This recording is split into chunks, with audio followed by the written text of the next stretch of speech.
The public hearing for the 26-27 school calendar is now ended. We will now begin the meeting with the Pledge of Allegiance. I'd like to have you all stand. I pledge allegiance to the flag of the United States of America and to the republic for which it stands, one nation, under God, indivisible, with liberty and justice for all.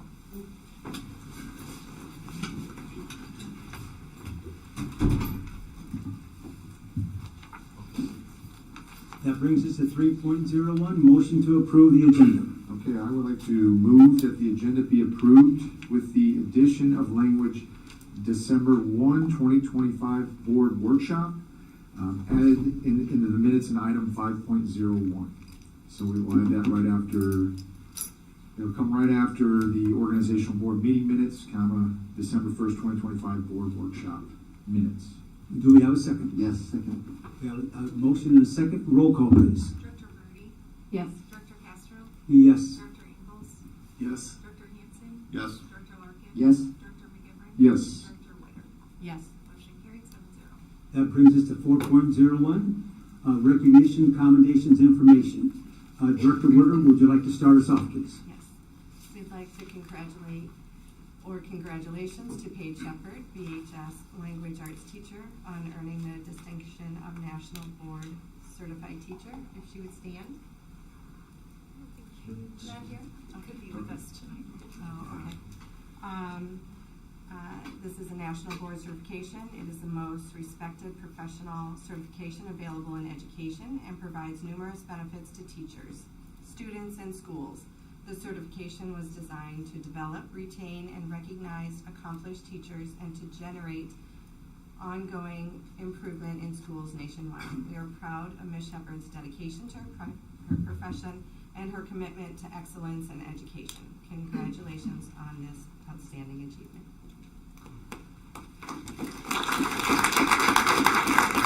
One of the other pieces that makes this even more remarkable is Paige is only in her 4th year of teaching in her career. And so to have accomplished that in such a short period of time, this is not an easy distinction to get. And we are very proud of her. She is an exceptional teacher.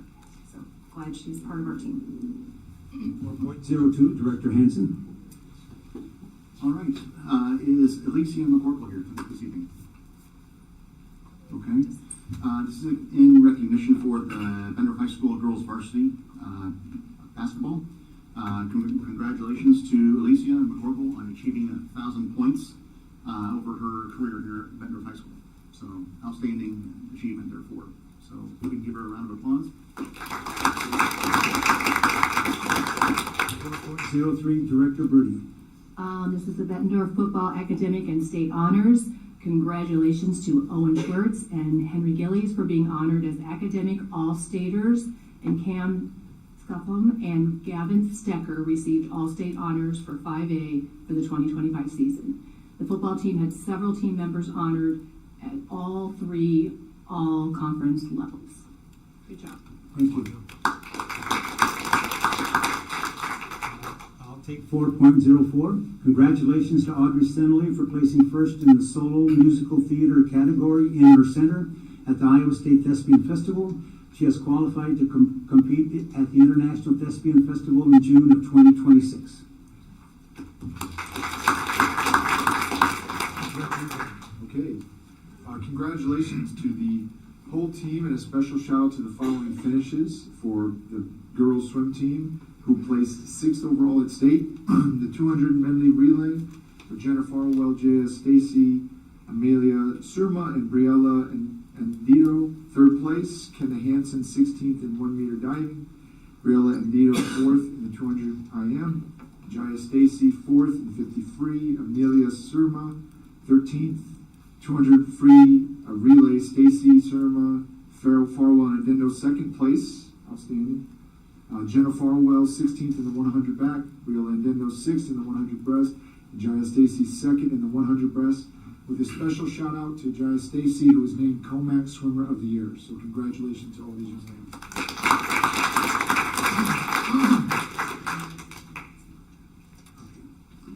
Okay, 4.06, Director Ingles. The BMS mock trial team litigated their way through 3 intense rounds at the Iowa Middle School Mock Trial State Competition in Altoona. The team showed exceptional poise, logic, and grit as they competed head-to-head against the top teams in the state to both prosecute and defend a defendant in a fictional case of arson in the second degree. The team placed in the top 21 of all teams in the state, an exceptional feat for a first-year team. Kelsey Marbach was honored with a special award for outstanding performance as a witness for her portrayal as Phoenix Blake, a young DJ who was with the defendant on the night of the arson. Kelsey won over judges with her jokes, quick wit under pressure, and beatboxing.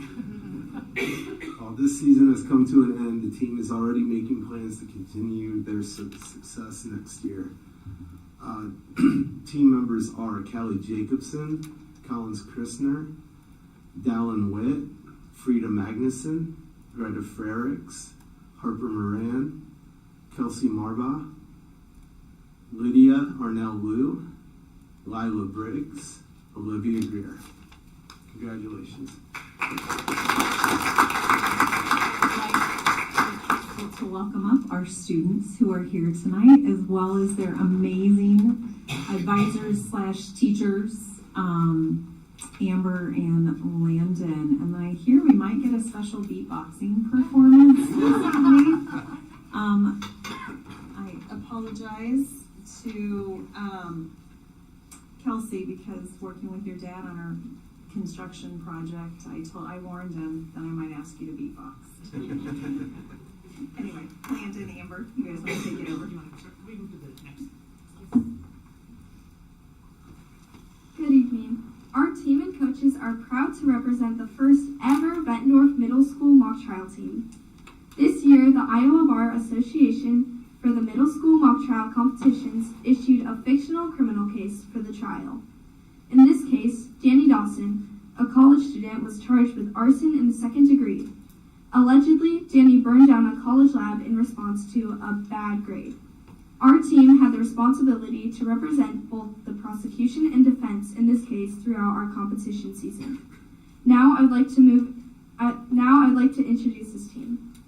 Beginning at the left of the photo, I am Greta Frericks. I was an alternate on the prosecution and portrayed an attorney on the defense. Collins Christner, our team captain, portrayed a witness on prosecution and was an alternate on defense. Lydia Arnell Liu portrayed a witness on both prosecution and defense. Lila Briggs portrayed an attorney on both prosecution and defense. Dallin Witt portrayed an attorney on prosecution and was an alternate on defense. Frida Magnuson was an alternate on prosecution and portrayed an attorney on defense. Callie Jacobson portrayed an attorney on both the prosecution and defense. Olivia Greer portrayed an attorney on the prosecution and was a timekeeper on the defense. Kelsey Marbach was a timekeeper on the prosecution and a witness on the defense. Harper Moran was a witness for both prosecution and defense. This team was determined to succeed and put in the work to make it happen. In just 2 short months, we went from ground zero to state finalists. We would like to thank our coaches for this experience and our parents for their support through it all. Thank you.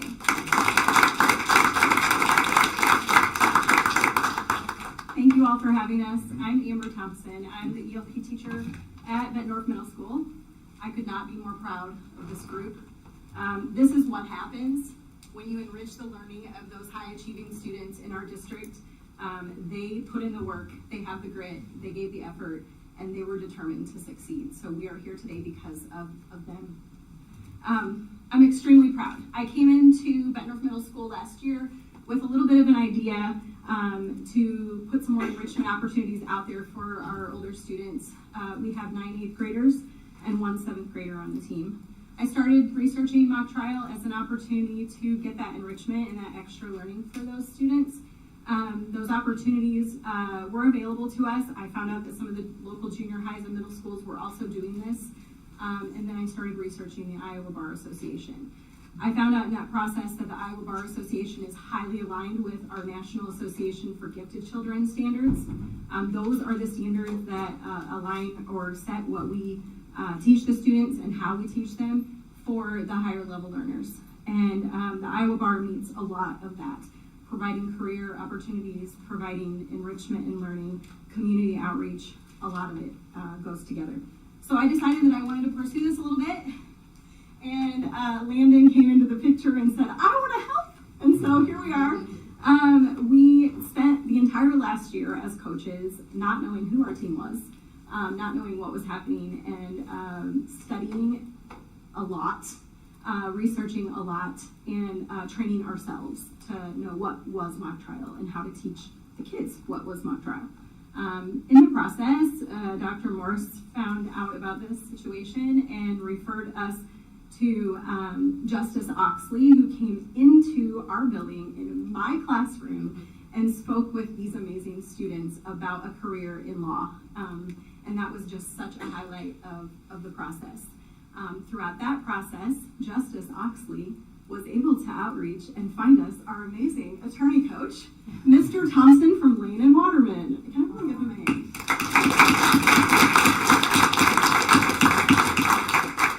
After we spoke with Justice Oxley, I was able to reach out to Chief Judge Henry Latham in Scott County, and he and his staff were so gracious to offer us an entire morning in the courtroom with him, and we learned so much about real-world law in that process. Once we finished that immersion into law, we started training and learning about how to proceed and how to conduct ourselves in the courtroom. And then it came into reading the case and learning from Mr. Thompson. And here we are today. I'm super excited about this whole situation, and I'd like to introduce Mr. Fry. I'm Lane Fry. I'm an instructional coach at the middle school, as Ms. Thompson said. She did a lot of the initial groundwork for looking into this process, and then I was fortunate to be able to join in and assist. It was a pretty exciting journey. So after all of that prep and practice, lots of after-school time, a lot of Saturday practices involved, we found ourselves at regionals. Unlike a lot of athletics, we don't get the chance to go against a bunch of different teams and kind of learn the ropes. You go to regionals, there's 2 rounds, and that's it. You either do well and advance, or you don't do well. So we weren't really sure what to expect, having 0 experience among us. But I felt like the team performed very strongly at regionals. Even though I felt like we did strongly, I think we were all pretty shocked when they announced the final results at the end of the day, and we placed 2nd overall in our region, which put us in the top 3, so we got to move on to state at that point. It was interesting to note that regional extended as far as, I think, Cedar Rapids teams. Like, it was pulling teams from for quite a broad section of the state. So after regionals, we scrambled to figure out how to make state work, because even though I should have believed in the team more. I believe in them, but I don't think we expected year 1 to advance that far. We found ourselves at state. And at state, just like with regionals, we found that competition was pretty serious. But I think we found that we belonged at state. We were going up against teams that were highly competitive, but we weren't feeling like we were outclassed. While we didn't move on to the semifinals and finals, I felt like we left with the confidence to know, like, they put in the effort and went from knowing nothing to becoming a state-level team.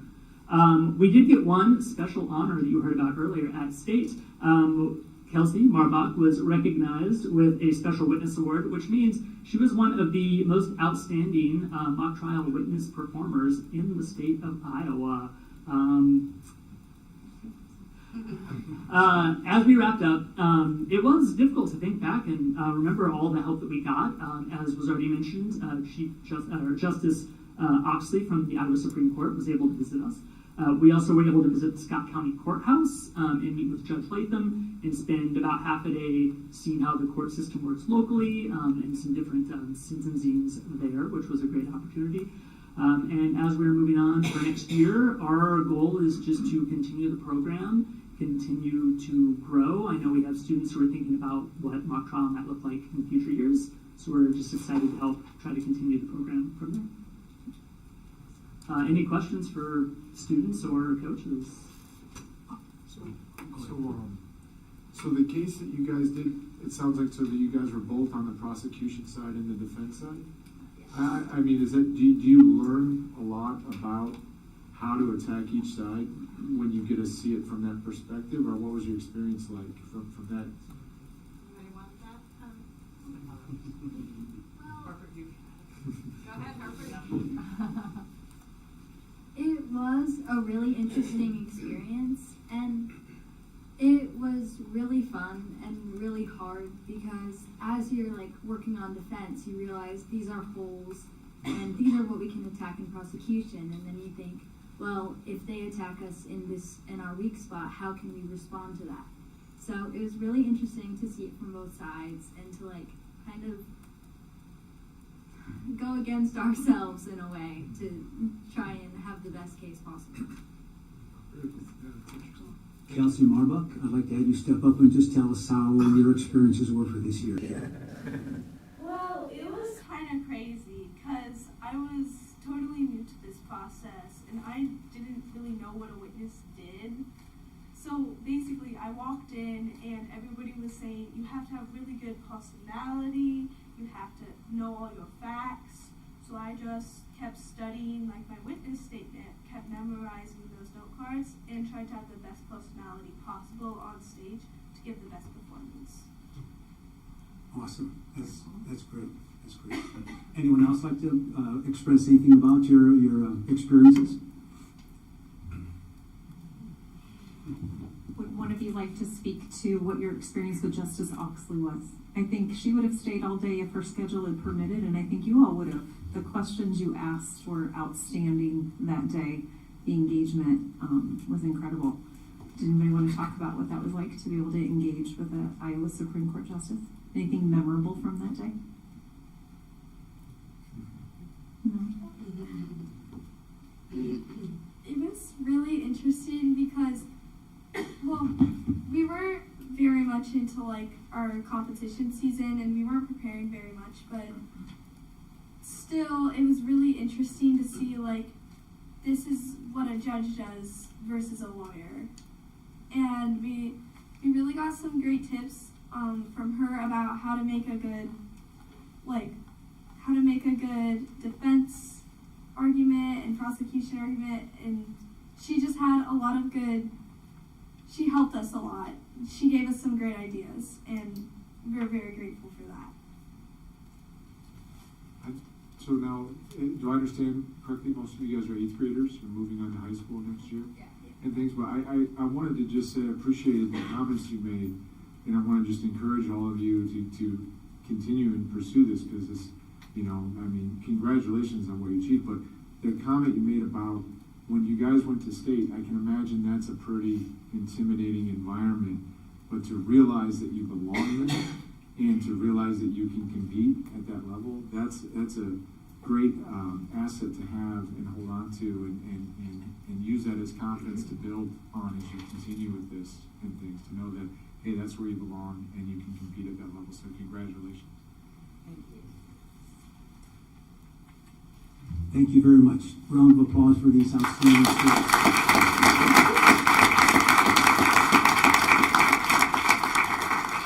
Thank you. And that brings us to 4.07, fall letter of intent signings. Director Larkin. Yes, a number of our high school athletes have made commitments to go on to play college sports. And you can scroll through them and see them there. Congratulations to these young men and women. Thank you. That brings us to 4.08, Student Board Representative Report. Do we have the Student Board Representative here? And yes, we do. Welcome. Hello, my name is Ian Krause, and I'm currently serving as the Bettendorf High School Student Council Board Representative. Thank you for the opportunity to speak with you today and provide an update on our recent initiatives, accomplishments, and upcoming plans as a council. Since the last time I spoke with the board, which I think was about early October, Student Council has been working actively to foster school engagement and support service-focused programs that connect our students to the Quad City community. Over the past several months, we successfully organized a number of events, including a color run and a student and staff volleyball game, both of which brought together members of our school in a fun, positive way. And these events continue to be an important part of encouraging connections while supporting the Student Hunger Drive, which we were raising funds for. Additionally, we coordinated multiple door-to-door canvassing days, silent auction, and supported various other fundraising and service events. Each of these projects not only helps raise funds to support those in our community who face food insecurity, but also gives students opportunities to develop leadership and teamwork skills. I'm also excited to share that we concluded our Student Hunger Drive season with a finale rally at the River Bend Food Bank on November 6th. Bettendorf placed second in our division, contributing to a collective of 3,038,599 meals for people in our community, raised along other participating schools in our region. And this is an accomplishment we're extremely proud of because it reflects the dedication and hard work of our students. Looking ahead, we're now shifting our focus towards winter events, and Student Council committees have begun planning several major events for the months following winter break. These include preparations for our winter dance, Spread the Love Week, our dance marathon that coincides with the University of Iowa Children's Hospital, and our high school exchange program with the middle schoolers, among other events. Each of these initiatives plays an important role in strengthening school culture while supporting causes that matter deeply to our student body. Bettendorf High School Student Council remains committed to creating opportunities for student involvement, service, and leadership. And we are grateful for the board and staff's continued support, which has allowed us to bring these projects to life and have a positive impact both within our school and the wider community. Thank you once again for your time, and I look forward to updating you as our work continues throughout the year. Thank you.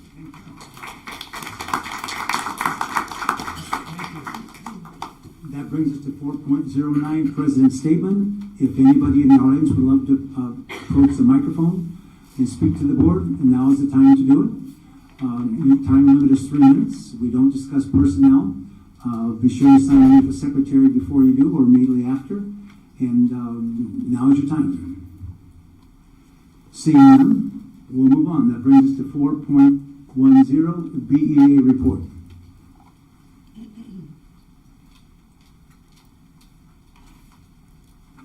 Emily isn't here tonight, so she sent me her report to read. Sorry. She says, "Good evening. My apologies for not being here tonight. I've been battling pneumonia. I don't have much to add this evening other than updates from our monthly meeting and our check-in connects. As we move forward, we already have plans in place to ensure that we keep pushing ahead together and stay focused on what's best for all of us. Our union plays an essential role in supporting our educators. We proudly serve over 3/4 of the teachers in our district. Attendance at our monthly meetings continues to grow, and we're actively collaborating with every building, every union rep, and our administrators. The trusting relationships we've built over the last few years are strong and meaningful. Right now, we don't have the time or luxury for conflict or vindictive behaviors. Those actions only work against the progress that we're trying to make. They stall our district instead of moving it forward. As we look ahead, our energy must be centered on building up our district and setting it apart, on lifting and supporting one another, and on doing the work that matters the most, especially during this critical moment."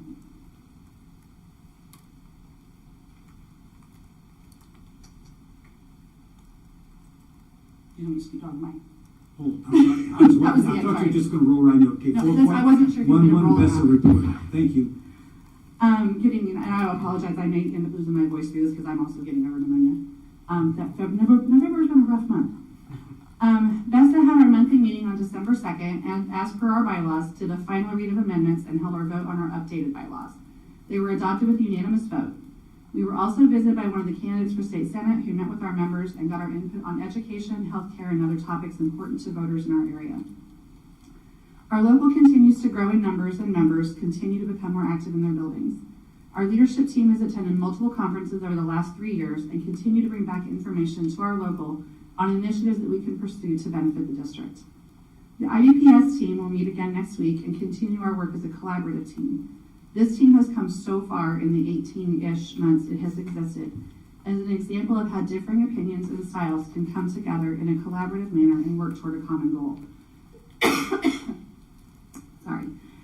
Yesterday, the Iowa State Education Association rolled out our 2026 legislative priorities, as well as the new Iowa Educator Bill of Rights. Prior to the Thanksgiving holiday, I was fortunate to be asked by ISDA and NEA to attend a National Bill of Rights convening, where the 15 states currently working toward adoption of their state Bill of Rights met and worked together on building those campaigns and developing their fundamental framework. ISDA will be doing a Bill of Rights that encompasses all educators. That includes teachers, paraeducators, secretaries, bus drivers, nutrition services staff, custodians, maintenance crews, and more. The Bill of Rights will cover every certified and classified staff member in the district. Given that this is an all-encompassing document, I would like to wait and present our Bill of Rights in January when we can have leadership from all three levels present. This past weekend, I was also asked by ISDA and NEA to attend the National Minority Leadership and Women's Leadership Training Seminar in Denver, Colorado. This was an extremely powerful seminar. The purpose of the seminar was to advance racial and social justice by preparing and supporting our members to be powerful leaders and advocates for our students, communities, profession, and the association. The objectives are to teach participants foundational leadership skills, provide tools to understand the impact of racial inequalities in education proactively, and to provide strategies for coalition building around racial, social, and economic equity issues. I attended individual sessions on personal leadership practices inventories, developing community partnerships and coalitions, and leadership vision. We also spent time with other leaders from around our state who were in attendance and networked with leaders from around the country. Our keynote speaker was NEA Student Activist Award winner Sophia Twahir, and I'm not sure I said her last name correctly. She currently leads the BSU chapter of her high school in Washington, which works to foster a positive environment for Black students and promote a cultural awareness and academic success. She's also the co-founder of Board of Boredom, a youth-run nonprofit dedicated to providing creative, accessible programming for teens. She supported organizational operations, helped design and lead community events, managed volunteer coordination, and contributed to outreach efforts. This organization plays a key role in expanding impact and engagement among underserved youth. Her work with racial and social justice has had her recognized on the national stage while still being a high school student. Words and assumptions matter.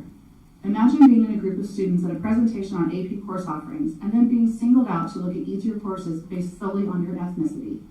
Imagine an educator saying, the easier courses are the ones you need to take. They're on your speed. With no basis other than assuming you can't handle it based on an ethnic stereotype. That meeting was the beginning of her advocacy journey, and her resume is quite impressive. What if she had listened to the adults who told her essentially to stay in her lane? That is an example of stereotypical assumptions and the lasting impact they can have on students, and her presentation was very powerful and eye-opening. Bessa will be working in the coming months with other locals around the state to develop our individual Bill of Rights campaign, and I look forward to sharing that information with you again in January. My shout out tonight is district-wide, to every building and every staff member. As we head into winter break, concerts, winter things, classroom parties, and all the craziness that goes with the season, the kids will go restless, the staff will too, and we all look forward to some well-deserved time off. Please keep your students in your minds and hearts, and remember that not everyone has the same break experience. I hope you all return from break refreshed and recharged for the second half of the school year. Thank you. Thank you, Melissa. That brings us to 4.12, Superintendent's Report. Good evening, everyone. I was asked to give kind of a couple updates on some inquiries from our different directors. The first one is our fitness center. As we know, last year we had a generous donation made in honor of a former bulldog who unexpectedly passed away, and that enabled us to completely revamp our press box, get that beautiful scoreboard down on our football field. And the last project to be done that our operations team is working hard on right now to get prepped for is our fitness center. It will be completely gutted and redone. I know we're in the process of moving all the equipment out, storing temporarily the equipment that will go back in there, cardio equipment. And they will be working with our activities director, Zach Shea, and operations will be working together to do an auction in the spring for the equipment that's no longer needed. But to give a timeline, over the next week and a half, equipment is being disassembled and moved out of the weight room. And then the company we're contracting with, Dynamic Fitness, will begin the demo of the current floor on estimated around December 22nd. And the floor prep will take place on the 22nd and 23rd, and then December 27th through the 30th, installation of the new flooring and turf that is going in. And then around December 31st or January 2nd, or potentially both days, I have a nice detailed report, equipment installers will complete the reinstallation of the equipment. So we should have a brand new fitness center when our students come back on January 5th. So we're excited. Maybe we can make arrangements before the next board meeting to take a short field trip down there and take a look at it if that's something of interest to everybody. So we're very excited. Huge thank you to Zach and Scott Martin, our Director of Operations, and his team for what they're doing to help us get prepped and ready to go for that. There was also another inquiry about board meetings at potentially different locations. I had an opportunity to have an extensive conversation with our President, Director Castro, and our Vice President, Director McGivern, the other day. And I connected with staff that would be directly involved with this, and some of the challenges we discussed, and that I discussed with staff, but also discussed with Director Castro and Director McGivern, is that the first thing out of the gate would require additional overtime of staff. So this room was specifically designed some years ago, has all the hard wiring for the mics, the live streaming capability of all the audio visual equipment. So moving from one, can it be done? Let me start with that. Of course, it can be done. Here's some of the challenges that it presents. The requiring additional staff. So right now, Celeste is able, for the most part, when things are going smoothly, to manage the shifting the screens from presentations to the board docs, etc., and the live stream feed that's going on. In a location where the equipment is not such as this, it would require one staff working the live stream and someone else working the agenda and the presentations. The quality of the live streaming would definitely be compromised, as we wouldn't really have access to mics, and we'd be using an iPad on a tripod to live stream the meeting. In addition, because we have such beautiful facilities that are in high demand with not only our own teams and other clubs that we have, but outside entities, I think most of our buildings are used almost every day of the week in the after school hours and into the evening hours. So for example, if we were to be at Grant Wood, the place to do it where we could stream and have the screens and stuff would be down in their cafeteria commons area. Well, right next to that is your gym, and there's usually someone practicing in there. So now you've got competing noise. And then potential confusion. People are so used to meetings being here. Maybe they didn't remember to check the location, and I would hate for someone to show up in a different place instead of where we're having a meeting. One of the options that I had been contemplating for a while, but with the changes that we've just incurred, that I talked to both Director McGivern and Director Castro the other day, is potentially looking at board meeting a month. There we go. Opening up, having directors sign up, 2 directors at a time, so it would vary from meeting to meeting. We could go out to a building, myself and whomever is signed up. So let's say we pick January 22nd. Let's say we pick Neil Armstrong to start at, and maybe it's Director Witter and Director Brody. We go out and tell the public you all will be there, and in that situation, you can engage with the board or with the public if they have questions or want more information on something, and then you can come back and during board shared communication share out what that engagement looks like. So it's something they were receptive to and wanted me to discuss this evening. Celeste has already helped me mock up what a tentative schedule could look like, with a sign-up piece to it if that is something of interest, and we could rotate buildings that way so that we can be out and try to solicit engagement in other ways. Over the last couple of years, we've worked really hard through input from our different parent groups in the district to try to get that engagement. We did Bett Academy a couple years ago where we rotated buildings to talk about and provide our community with information on the different, what do each department do, what are all those facets. And some events had more engagement than others. I know we did a series over a few years in connection with our therapeutic learning centers, parent nights, education nights, where we rotated buildings as well. And even our PTA, PTOs are struggling to get heavy involvement at meetings. So happy to explore that concept even further. And we would do like a 5 to 5:30 with community, knowing we had a little bit of a buffer so we could be back on time for a board meeting. I've talked to another colleague as we were brainstorming this a couple years ago. They went ahead and do something similar and have found their best success is tied to a board meeting night. And they will go to a different place in the community and then come back to their district office for their board meeting. So I wanted to make sure I addressed that because I know the email came in, had the opportunity to have that conversation. So in board shared communication, we can have further discussion around it, but I wanted to at least share those challenges and the idea that we had to maybe meet what I think the intent of that request was. So, thank you. Still have more, sorry. No, that's fine. Our Parent Executive Council met this past Monday, worked with them. They have been struggling to connect with the state's PTA organization. We were able, huge shout out to Heather Hartley, who is a board member, PTA board member up at Paul Norton, who helped Christy and myself get connected. Right now, currently, since COVID in 2020, there is one person on the Iowa State PTA board. He is doing it all himself. And so he was very gracious with his time, joined us virtually, was able to answer a lot of questions and help support some of our groups that needed some help in different ways. We have our next School Improvement Advisory Committee meeting on Monday, this coming Monday the 15th.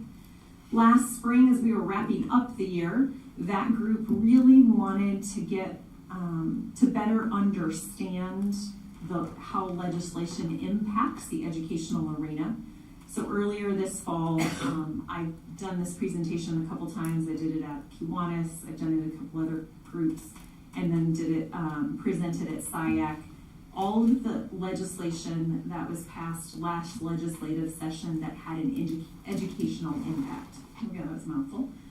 And as a response of that, they wanted to know if our local representatives and senator who represent our district would be willing to come and do a panel, a Q&A kind of panel. So we have the privilege of having Representatives Moore and Bondurant and Senator Webster joining us at our SIAC meeting this coming Monday. We sent out a Google form for our SIAC members, and then I also invited our PEC members, since there are other parents in our community, to the meeting or submit questions that they would like the panel asked on Monday night. So we're reviewing those questions, trying to make sure we group them in themes and don't ask the same question 4 times in 4 different ways. So we're excited to have them with us on Monday night, and I know the committee is. This was all part of them wanting to learn more about how those legislative pieces impact the work that we do at the school level. So excited to have them. Next week at our Bettendorf Rotary meeting. Could you tell us what time? 5:30. Yes, 5:30 here in this room.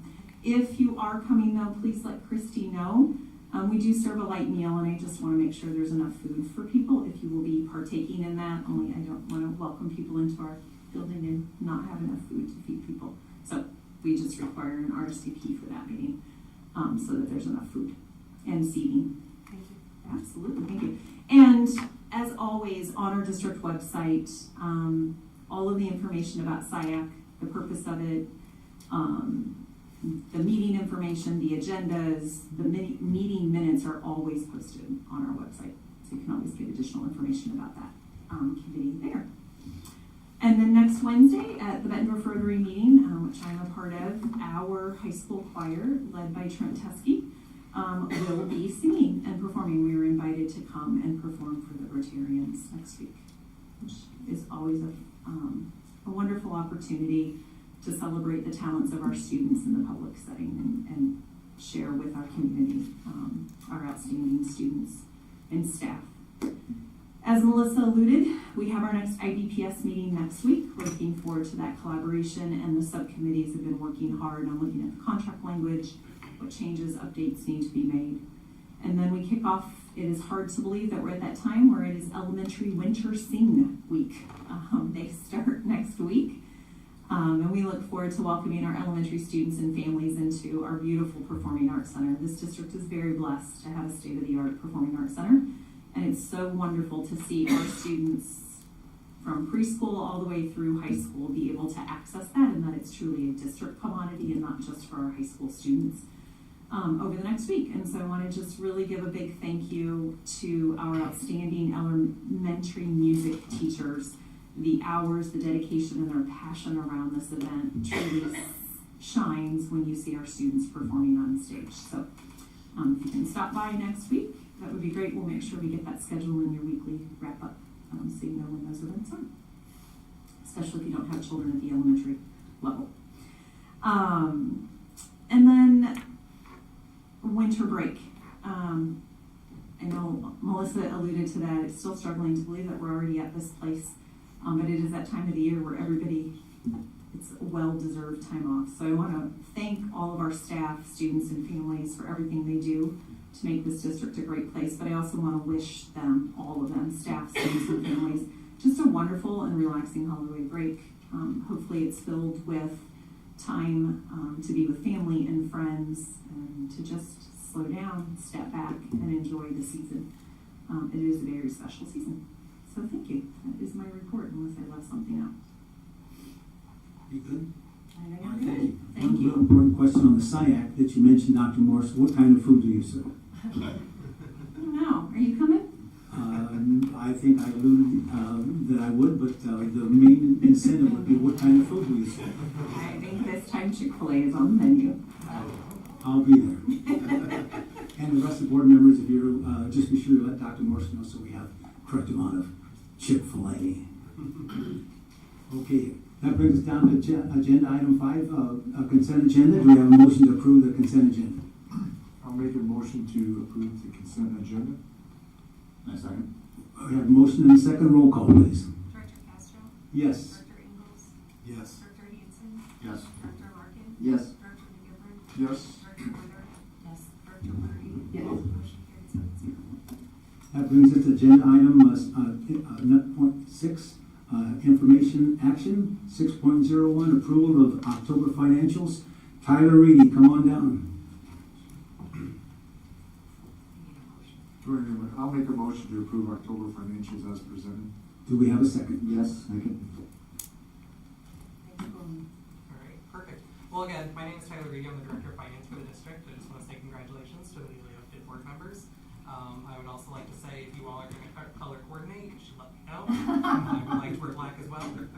Pictures. And It was pictures, yeah. Yeah, picture day. Picture day.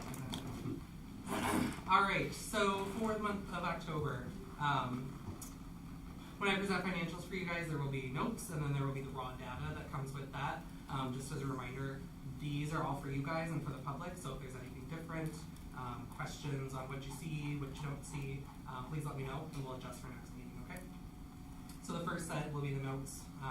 Compared to last year, revenues decreased by 8% and expenses increased by 23.5%. I've noted in there the cost of business is just greater than it has been in the past. You all know when you go to the grocery store and pay your utility bills, right, the cost of business is just different, and that's affecting our district as well. We're still sitting in a healthy place financially. General fund balance grew in the month of October. Doesn't really change our average daily expense or change our days cash on hand for our solvency. Nothing too important to note for the other funds, except for the nutrition services. So we were a little concerned that maybe the federal government shutdown would impact any sort of reimbursement that we might get, and it did not. So very happy about that. And now that that's over, we can move on from that. Does anybody have any questions about October? Perfect, thank you. Roll call, please. Director Ingles? Yes. Director Hanson? Yes. Director Larkin? Yes. Director McGivern? Yes. Director Woodard? Yes. Director Castro. Yes. Motion carried 7-0.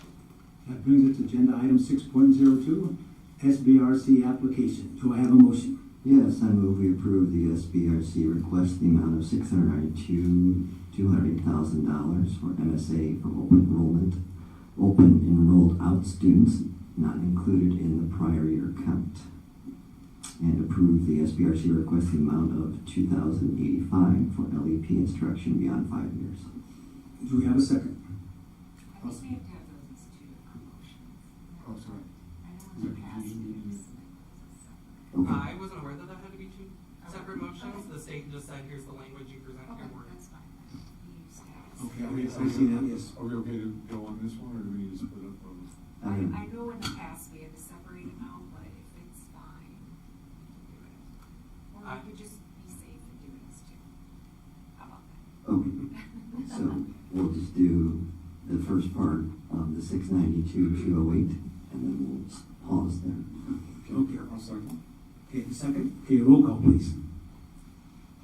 Director Hanson. Yes. Director Larkin. Yes. Director McGivern. Yes. Director Witter. Yes. Director Brody. Yes. Director Castro. Yes. Director Ingles. Yes. Motion carried 7-0. All right, now I will make a motion to approve the SBRC request in the amount of $2,085 for LEP instruction beyond 5 years. You have a motion, do we have a second? I'll second that. Been moved and seconded, roll call, please. Director Larkin. Yes. Director McGivern. Yes. Director Witter. Yes. Director Brody. Yes. Director Castro. Yes. Director Ingles. Yes. Director Hanson. Yes. Motion carried 7-0. Does anybody have any questions on this or what it is, what it does? No? Okay. Okay. All right, and then I will make a note for next year to split this into. Why don't we add them together, but we just did them, Sure. as two? Sure. Okay. Thank All right. you. Thank you very Thank you, much. Tyler. Thank you. Thanks, Tyler. Okay, that brings us to agenda item 6.03, the 26-27 school calendar. Yeah, I'll make the motion to approve the 2026-2027 calendar as presented. Second. Been moved and seconded, roll call, please. Director Do we McGivern. want you to talk about it, or? Oh, I'm sorry, discussion, sorry, yes. I know we had some discussion last time, shared the results of the survey. Any further questions that have come up since then? So this is the student calendar. In January, we'll have some draft board dates once this is approved.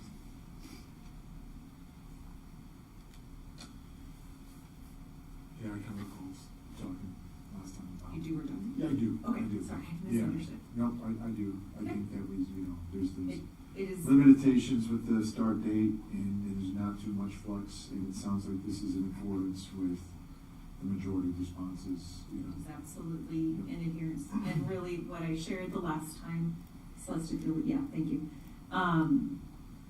This year's calendar, the 23rd fell on Saturday. The only difference is instead of starting on the 25th, we start on the 24th because the 23rd is now on a Sunday.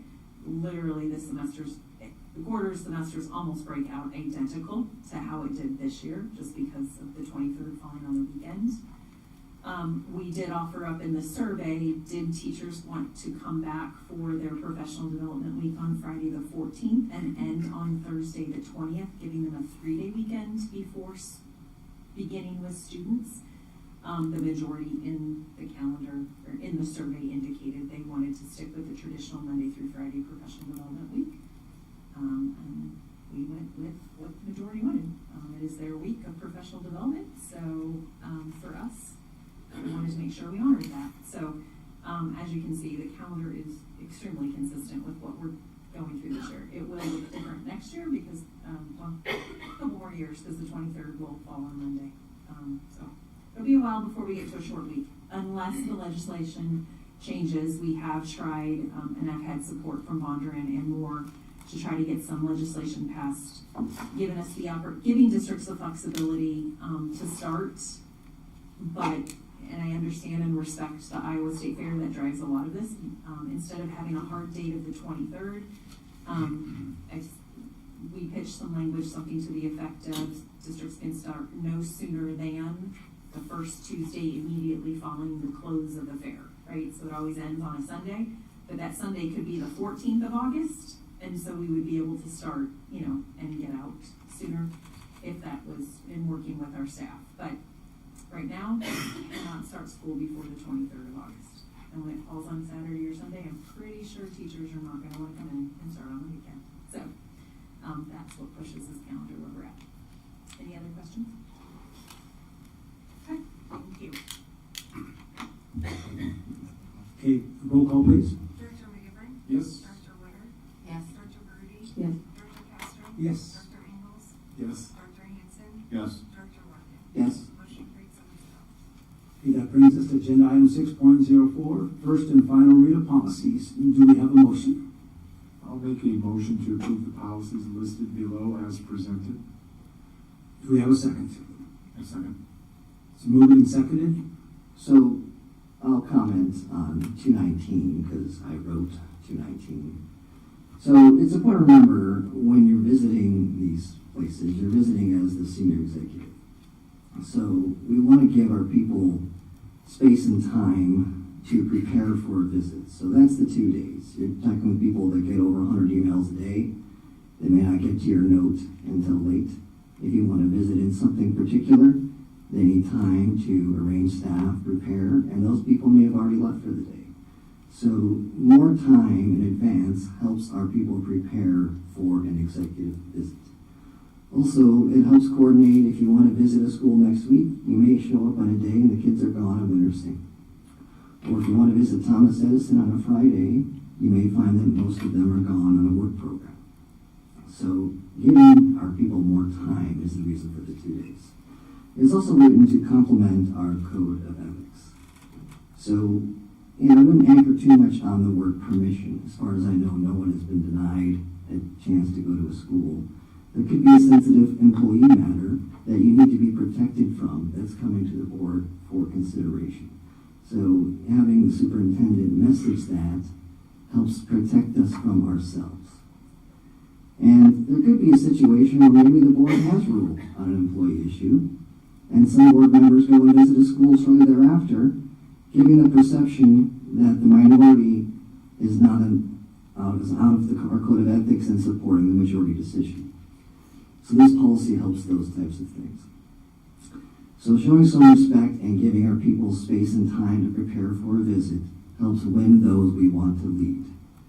And one great way to visit schools is attend our events. Last night we had a music concert, we have sporting events, the planetarium is now open if anyone wants to go visit.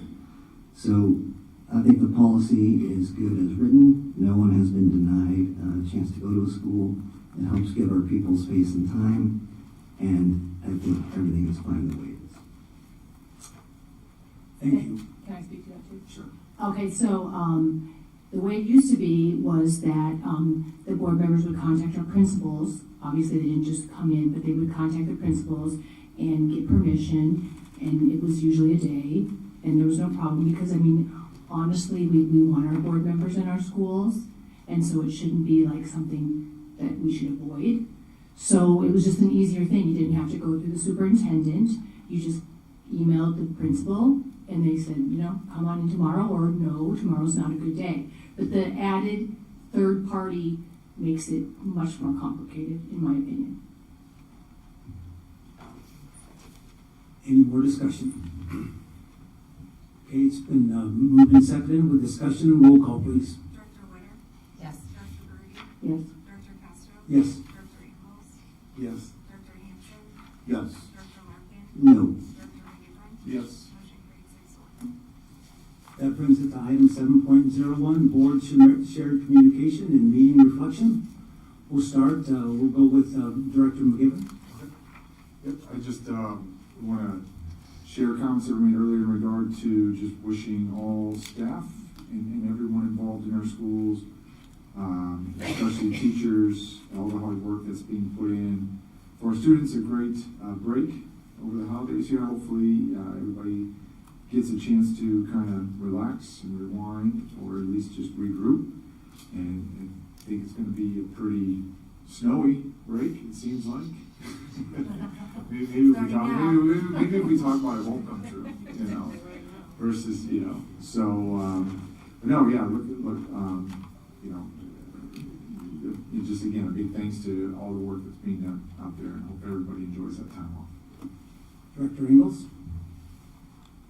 Or should I? Can I have one out? I'm sorry. I do appreciate, I forgot, because you had mentioned about bringing it up, and just as we go around, I do, and you know, just for the sake of discussion, I do like that idea of that opportunity possibly for board members to get out to different locations on board meeting nights, at least once a month.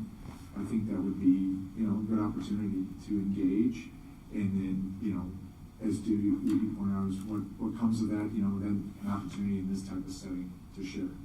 So, for whatever that's worth, you know, if we're going to discuss that, what I would imagine, if I can ask, is that if that's something that we did want to implement in the future, then we would put that as a board item, and or we not even need to do all We that. need to. No, I can get the sign-up sheet to you guys probably as soon as tomorrow. We can lay out a draft schedule and get that out to you guys as soon as tomorrow or Yeah, at the latest next I'm week. interested.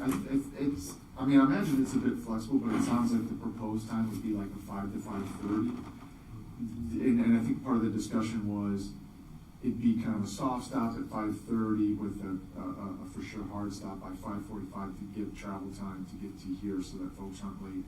But you know, just that a nice. So we're inviting people back to the school at 5 o'clock to meet with us? Yeah, you know, or a different location or something like that. Yeah, So that's why. so you're inviting like the community to go. So what it also as it would honor that you guys have busy schedules too. So it doesn't add another night, another meeting to your schedule, right? You're already coming for a board meeting.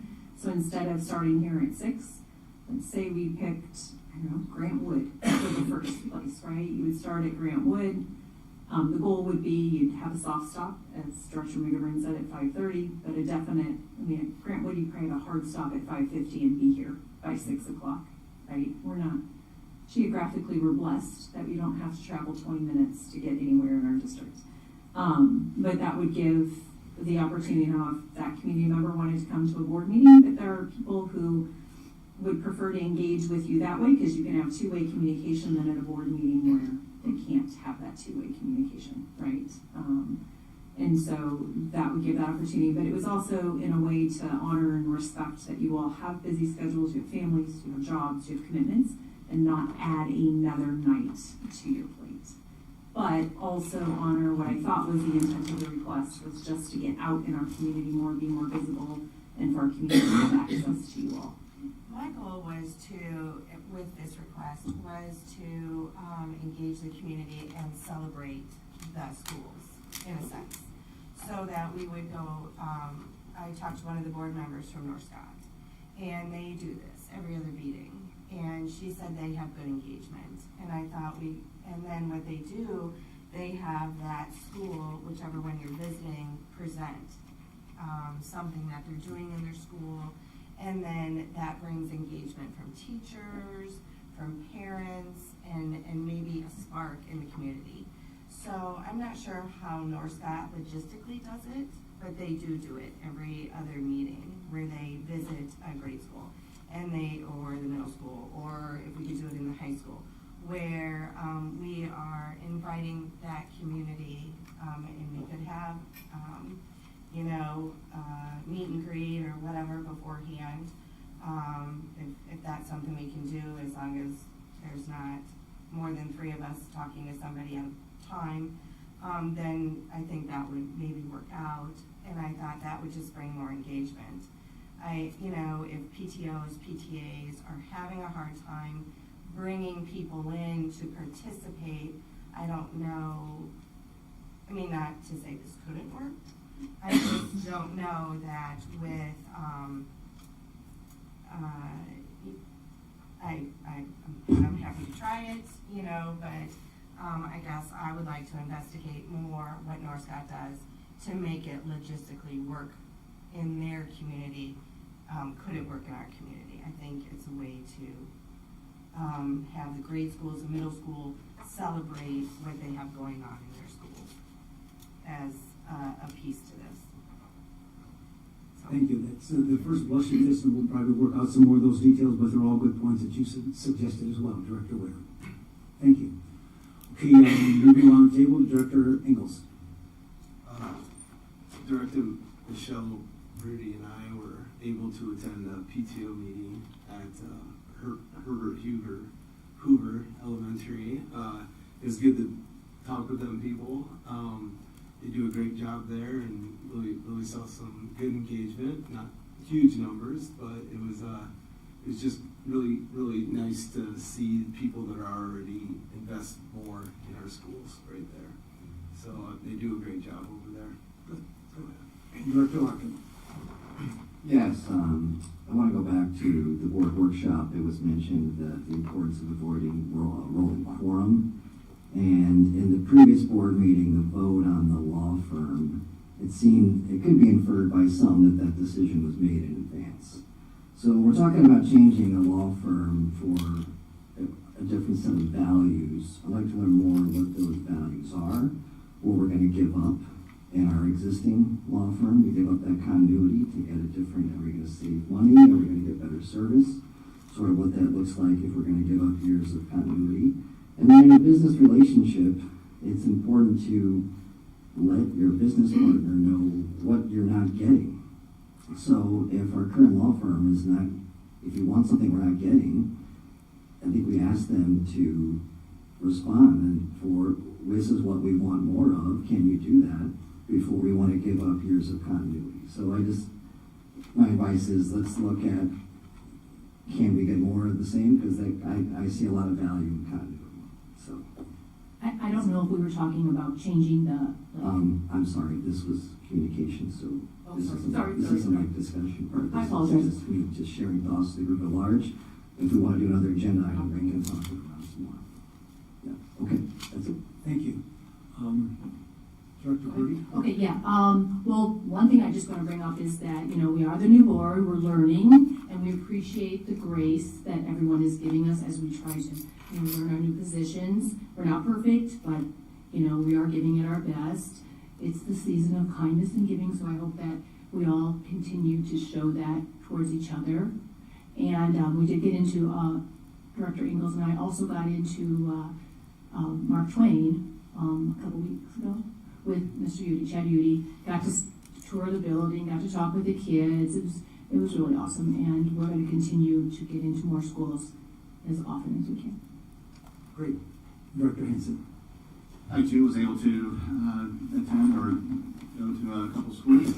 I always have the enjoyment of speaking to administration, the teachers, faculty, staff, and also the students there. So it's great to be back inside with the schools, and I look forward to planning more trips to the school. Thank you. Director Witter. Well, I've not been in the schools, so I would like to, but my work schedule does not allow me to. But, in talking with Michelle, her being in schools and being a counselor and seeing the board directors, I think that will be a really great thing. I don't think we are trying to get anybody in any gotcha moments or anything like that. We want to bring the community together to know that we're on their team, that we support them, the students, the parents, the staff. So I look forward to a really great next semester. Thank you. And just my thoughts, I think they've already been expressed already this time of the year. I remember being in the classroom. I couldn't wait for the last day before Christmas or winter break to come. You can decompress a little bit. If you take vacations, get refreshed, charge your batteries, come on back ready to roll. The end of the first semester will be rolling up quickly in finals, etc. So get rested up, refreshed to start off the second semester really well. So thanks to all our teachers, thanks to all our students, thanks to our community for giving us their support. Okay, that brings us to agenda item 9.01. We have a motion to adjourn. 8.01. I'm sorry. 8.01, upcoming calendar events. You can see them there in front of you. Any questions on them?